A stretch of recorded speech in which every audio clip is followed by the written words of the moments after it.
Feminism has gotten a rap for being man-hating or wanting women to have more power than men or wanting men to be more like women. And that's not how we think of feminism in RLT. There's a reason why there's such a strong response right now to the topic of men and masculinity.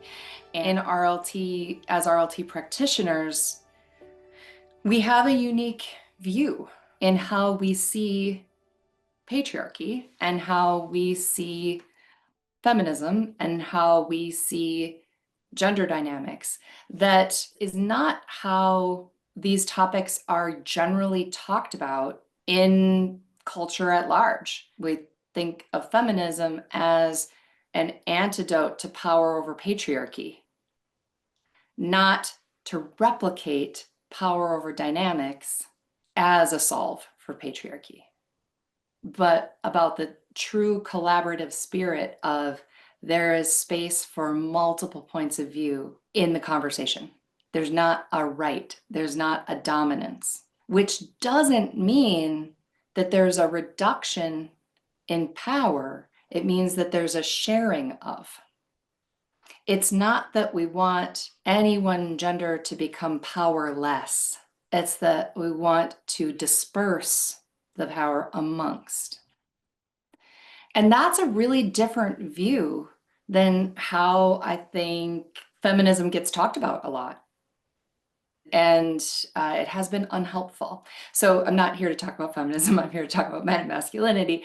And I think it's impossible to talk about men and masculinity without talking about the reaction to feminism that I think is partly what has fueled the reaction to go back to a more power over type of masculinity. The reaction to that return to that is partly in response to the sense that in feminism, we're trying to somehow replicate the power dynamics of patriarchy and have a power over stance, which is not what it is. Terry is really an incredible leader in the space to talk about. It's not that we want to feminize men. That's not in RLT what we're about. And I appreciate Terry has the voice to be able to say, it pisses me off when people say that, that's not so much like my language, but it's a misunderstanding of why we are talking about men and masculinity. It's not to say that we want to take something away from anyone. It's that we want to give everyone the ability to have a full expression of, to be strong and stoic when that's what's called for, regardless of gender, and to be soft and yielding and warm when that's what's called for, regardless of gender. It's not about saying men need to be more like women or women need to be more like men. It's about saying the distribution of the attributes that we have historically identified as masculine or feminine is a disservice to everyone. It's a disservice to everyone to limit them to be gender-based, to say, well, that's just how men are, that's just how women are, but instead to give space to say, well, I am more emotional, but that's not because I am a woman, that's because that's who I am. And that's the distribution of attributes I happen to come by. And that could happen as likely in a male body as in a female body or a non-binary body. And that can change over time. It's not fixed or rigid. The issue has been historically that for men and boys, the ability to lean into characteristics that are more historically coded as feminine has been way dangerous. So as a result, there can be a cutoff of contact within yourself to to have access to those attributes. But it doesn't mean they're not there. And the more violent the removal or the cutting off from those feelings, not surprisingly, the more aggressive, reactive we see people become. And in RLT, that's one of the things that we work to address. It was a disservice to you that you were cut off from those things. It was a disservice to you that you were told it wasn't okay for you to be both strong and soft, that it was only okay for you to be strong. It was a disservice to you that you were punished for crying.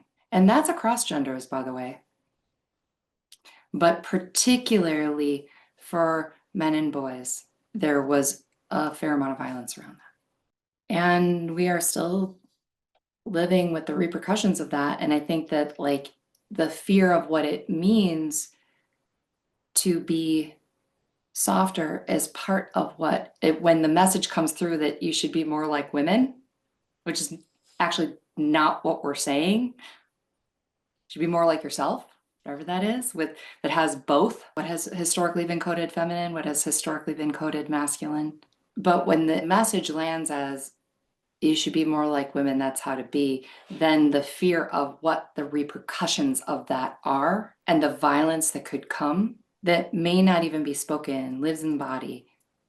I think that that's part of the reaction that we're seeing. That's what I, Anna Sterk, am saying as part of how I, in my social location, in my generational body, as a Gen Xer, as a mom of teenagers, watching my teenagers and early 20-year-old kids navigate the world. That's my view of where some of this is coming from.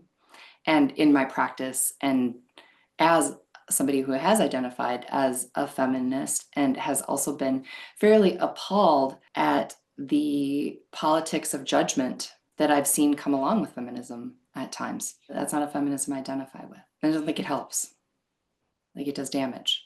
I think anytime we replicate power over judgment, it does damage to others and to ourselves because it cuts us off from our joint humanity. That's not to say that we don't get to feel angry or scared or worried about what we see around us or take space or stand up to. It's just that to go into judgment to go into superiority over is a replication of patriarchy.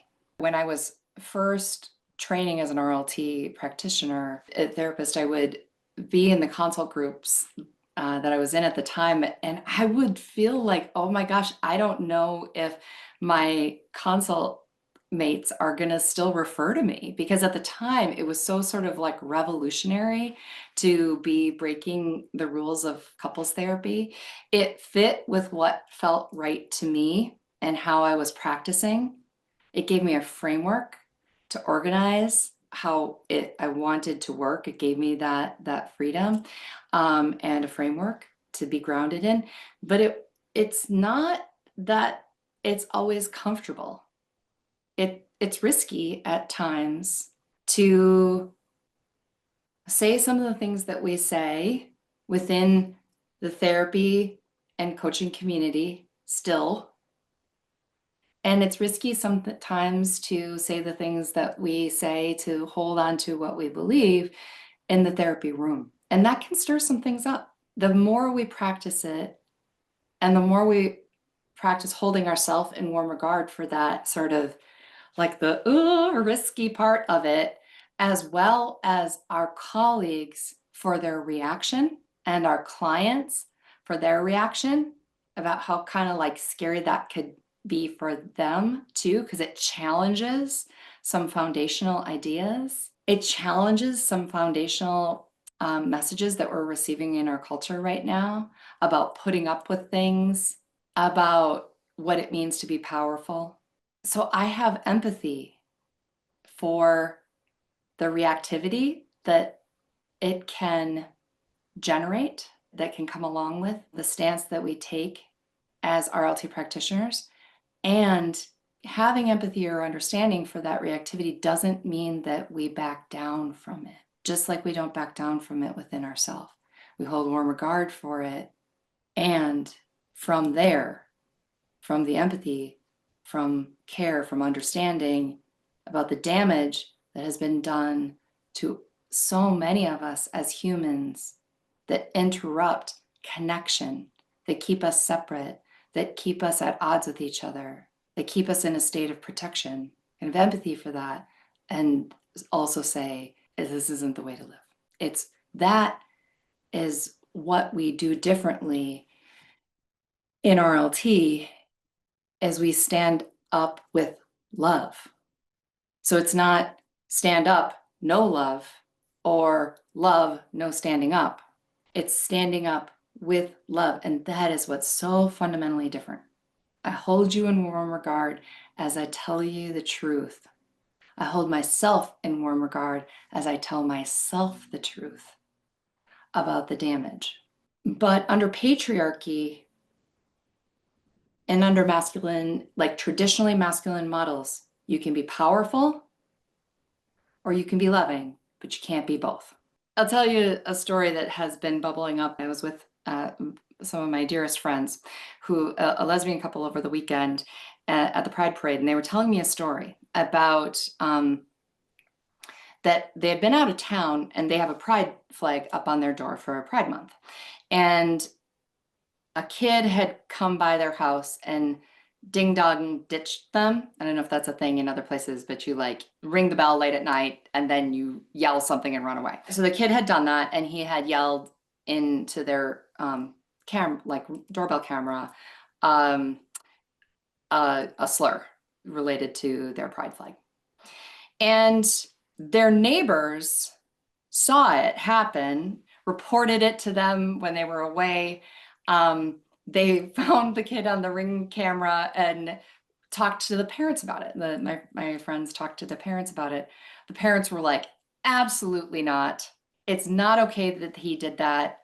They brought him over and they asked him to apologize and talked him through how to do an appropriate apology. You can't change that he was acting like a lad. He was replicating like power over, probably on a dare from some friends, like I'm gonna act like a tough guy behavior, but then as the parents to hold a really appropriate consequence. It was the dad also that had brought the kid over and said like, hey, you've caused pain to these people. These are people.